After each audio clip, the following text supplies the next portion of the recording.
Welcome to part 3 in this Best of Arnold Schwarzenegger series. We will get to the bottom of Arnold's best version.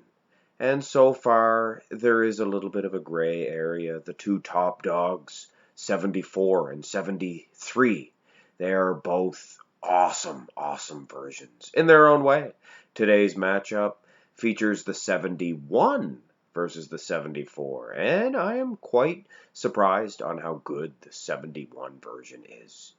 This is not an exact direct comparison, so we're not gonna put too much thought into this one. It's just kind of introducing these two versions. Alright, let's have a look at the front double bicep. And like I was telling you guys, look at 1971. Fantastic. Look at that finish, that thin skin, that conditioning.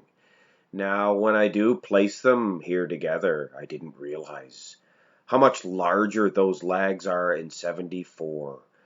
I must say, those are the biggest set of legs Arnold ever produced for the Olympia stage, and thus creating a symmetry that he never really was able to reproduce because of his upper body is so massive.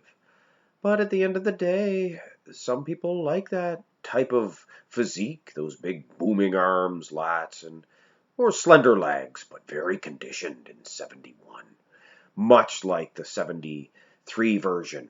Now there is this here front double bicep of 74, and this one really shows how big those, well, horse legs he has. Look at the size of them. The biggest legs he ever had, in my opinion, in 74. But it is an actual tight competition here. I prefer the upper body of 71. Yes, the front lat spread. And right out of the chute, I will admit, this is not very fair at all. For the 1974 version, the camera is way too high, and it's nice and low there, and that's the best angle for a front lat spread. Really displays those lats. I don't like to do this, but this is a photo shoot, and it is from the 1974 Mr.Olympia, I guess. That's what this website told me. Doesn't really look like the version, but I don't know. Either way, it looks like he has a better set of legs in 71. So that's why I'm thinking this might not even be the 74 Arnold. Hard to say. Either way, 1971, probably the best lat spread that I've ever seen out of the oak. And my soul, would you take a look at these two side chests? I can't believe it, but the 71 version is standing up for himself, more than standing up for himself, against this legendary side chest from 74. I actually prefer the upper body, but it is the angle. It is a little bit better, I will admit. I'm not being biased here. I'm telling the truth. The legs look bigger in 74, maybe. There's definitely more quad separation for 71. But 74 battles back with the superior calves. You notice that?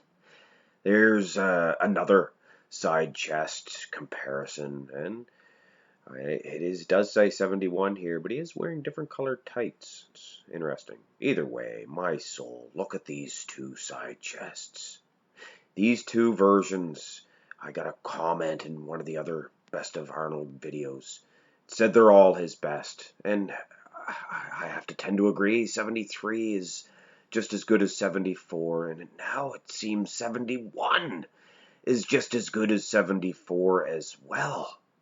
But like I said before, not as good in the calf region. Maybe a little bit more quad separation, though, 71. Very, very close contest, I must say. And really, it's becoming less of a contest and more of just a celebration on how great the oak was. The legs and even the back appear to be a little bit larger here for 74. I might even give him this shot.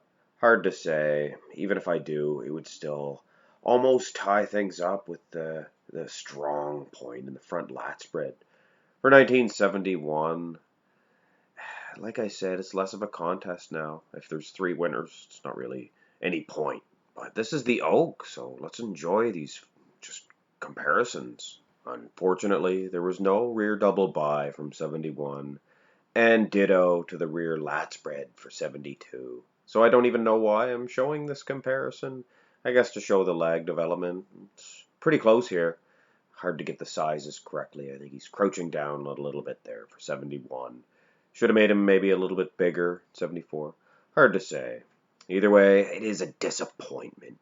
We're going to be ending this comparison with the most muscular, and I have to say, this is a real strong pose for 1974. And a little bit of a disappointment because I was honestly rooting for 1971. A little bit of an underdog. Nobody really mentions that year. But I look at the chest development. His chest is just thick. Wow, is it ever thick? Huh? Wow. 1974. A lot of people call this version the best Arnold ever. And I must tend to agree, although 1973 was good too. Now, this is a little bit of a disappointment as well. This here was the only direct comparison between 1971 and 73, and it really is a disappointment. This would have been one heck of a matchup. I can see where 73 was able to handle 74 a little bit better. Look at the size of his legs. His legs were much larger. It just goes to show you how big they were in 74. His conditioning, he has condition plus in 1971. Maybe his most conditioned year. I don't know. 75 might have something to say about that. And that leads me to the next video, which will finally feature that infamous 1975 Arnold. There's a lot of mystique around this version. Perhaps the most conditioned, I don't know, hard to say. We will have a little bit of a mini-series just devoted to 1975. We're going to have 3 videos. He's going to be compared to 71, 73, and the infamous 74 version. And like I said, this is less of a contest and more of a celebration of the oak. Ladies and gentlemen, if you haven't already, please go ahead and hit that subscribe button. It helps me so much, you'll never know. And if you have, thank you very much, and have a great day.